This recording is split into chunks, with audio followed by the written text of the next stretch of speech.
Hi, I'm Caitlin, and this is Book Chats, and I'm filming outside, so hopefully you can still hear me. Since I started filming again, have been both most excited and most unsure of how to make this video. I was going to film it kind of right at the end of May, and then everything around George Floyd's murder happened, and I'm glad I didn't already film it because this is going to be kind of different. I'm going to start where I always do, with successes. There's been so much that has happened since I last made one of these videos in my life that has been so good. You guys probably know that I got a new job that enabled me to move back to Minnesota, which is where I'm originally from. And I have been wanting to be back in Minnesota so long, and the new job I have is so good. I love the company where I work. I've actually transitioned twice to new roles within that company, one of them just at the beginning of April of this year, and I'm finally in a place where I have people directly on my team who are basically like my data heroes that I want to learn from, and they're so supportive, they're so encouraging. It doesn't mean it hasn't been hard. I literally cried at the end of April because I was so frustrated about my inability to do things as quickly and as high quality as I would have liked. But it's also been good. Right after I broke down and cried in my at-home workstation, I finally did something I was really proud of, and as a work product, and I've been doing a lot better at my job since then, and I still have a lot to learn, but having a lot to learn just means that this position has a lot of room to grow, which is a thing that I've been wanting. So that's all very good. I've been with my family more. I live with my brother and my younger sister. We live in Minneapolis together, and it has just been really good. Even with all of the wild pandemic everything, my company really quickly transitioned to full work at home. My work at home is only plagued by how hot it is and the fact that there's no air conditioning on that floor of our apartment. So just generally a lot of things in my personal life have been good. But as you may know, I live in Minneapolis, and Minneapolis has not been good because Minneapolis has a lot of racial inequality, has one of the worst police departments in the nation, and has repeatedly killed Black and brown people and traumatized and had violence performed against them without really negative repercussions for the police officers. And all of this made me think about the ways that I have not done the work or put the work in to really know how to be an ally and make positive, lasting change in my communities. Last year, I read Just Mercy. I don't like talking about how messy I am when it's not like a cute, endearing messy. Oh, Bella Swan is like a klutz. How cute is that? Oh, Caitlin doesn't know how to organize things. How cute is that? But I think it's important for people to know this about me, because you deserve to be able to decide who you're going to spend your friend energy on. I read Just Mercy last year, and it's an incredibly powerful and moving book. And I read it, and I remember thinking, if I really process what this book is saying about what my faith should say about our justice system and how our justice system is fatally flawed and should be built on mercy, it's gonna change a lot of what I have to do. And I got scared, and so I just didn't think about it.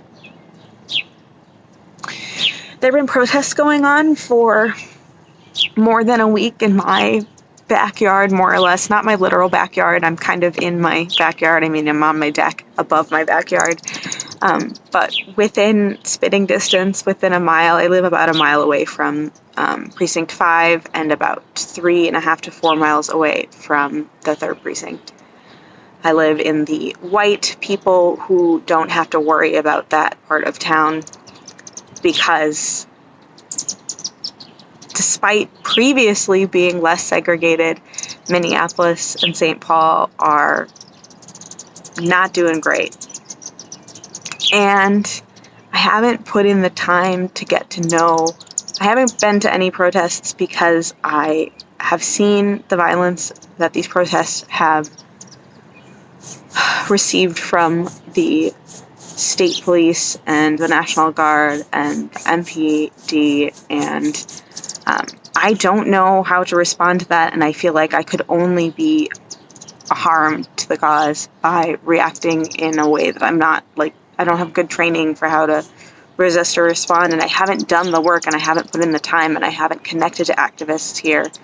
And so last year when I read Just Mercy and I realized that that book had something really important to say, I panicked and I didn't think about it, and I said, in the future I will think about that, but I can't think about it right now, which is such a luxury that I have as like the whitest white bread person you know, to put that off because I didn't have the mental energy to deal with it right now, when my friends who don't have that level of privilege don't have the opportunity to not think about these things because they're hit with them every day of their lives. They're hit with microaggressions or macroaggressions. They're hit with unconscious bias or straight up conscious racism. They live in populations that have more of a risk from the police, that have had significantly negative interactions with the police over time. And so I didn't have to think about it. So I'm trying to sit down and I'm trying to come back to the struggles. What this has made me do is sit down and think about what are the things I want to do in the next 3 years to change where I'm at, to make positive, lasting change here in Minneapolis. What do I have to do? So I also want to be super clear. I don't think the conversation about a justice system based on mercy should start with cops who kill Black and brown people. I think the conversation about a justice system that is built on mercy should start with the people who are already serving time, disproportionate time compared to their white neighbors. And what I want to think about is, if we build our justice system on mercy, what does a police system or a law enforcement system, maybe that doesn't even involve the police or that police have a significantly smaller role in, built on mercy, also look like? So the things I want to do in the short term, I've been meaning for literally years to eventually do more research about restorative justice and figure out where I stand on restorative justice and whether or not I want to be advocating for that. So I need to do the research and do the work on restorative justice. I also want to do more research and work on what a system of less policing or no police could look like. When there are movements trying to reduce or eliminate the presence of police in communities, what actually comes in their place, and what does that look like? I want to use my position within our community neighborhood. I'm just one person in the neighborhood, but I want to try to speak up in the neighborhood organization to make sure that our neighborhood watch is not just replicating the inequalities and biases and injustices of police suppression that people have already seen. And I think that is it for now. I am waiting on a couple things to figure out my budget for this month and how much I can give, but I would like to give to several organizations, including want to rebuild businesses in North Minneapolis, which is like a part of town that has a lot of Black Americans living in it. It is also like the bad part of town. Whether or not white people just think it's bad because Black people are there, I don't know. But they have been seeing arsons and fires started and businesses vandalized despite being very far away from all protests and being a largely Black community. So I want to donate to that rebuild fund. I want to donate to the Lake Street Fund. I want to donate to rebuild in Ojibwe Community Youth Center that does like radio stuff that was burned down because the surrounding buildings lit on fire, and accidentally caught to that one as well. And maybe some of the efforts around Breonna Taylor's death, I want to get involved in. There was an incident at my high school after I left in which a student wore a Black Lives Matter shirt on the morning announcement, like video thing, and said Black Lives Matter at the end of her announcements and was forced to apologize to students the next day. So I want to do more research on that and speak up about it. But generally, those are like the big areas I want to tackle. Restorative justice, what alternatives to policing look like. So yeah, that's what I'm struggling with right now. That's where my headspace is. So Soon-to-Bes. I guess this was my successes. I've been very, very slowly reading down my unread books, so I'm soon to be hoping to do better at that and maybe start reading down whole chunks of them. So like finishing off all my historicals, finishing off all my nonfiction. I want to donate, like I said, to those causes, sit down and really figure that out. And I want to have more concrete steps for what I'm doing in my community. I will be posting more videos in the future. I have things filmed. Also, if you guys didn't know, I have a podcast now. I started it between when I last made one of these videos and now, 2-ish years ago, that I do with one of my friends. And we are continuing to post episodes of that, so we'll put a link in the doobly-doo.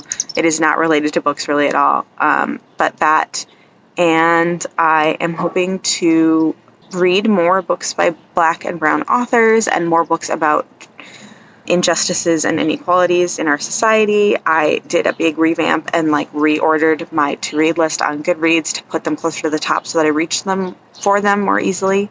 But yeah, that's hopefully what you'll be seeing from me soon. And I never really know how to talk about those books on my channel when I do read them. I usually might put a review on Goodreads, but I might not. But I rarely talk about them on my channel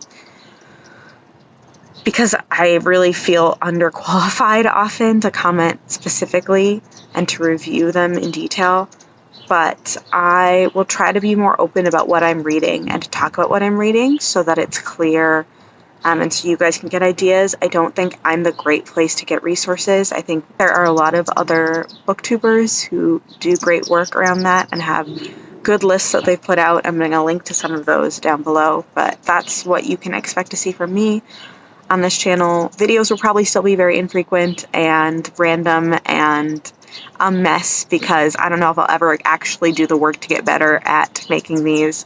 But thank you so much for watching and for sticking with me. I hope that you have taken some time to think about what is happening in the world now and that you have taken the time to question some of your assumptions.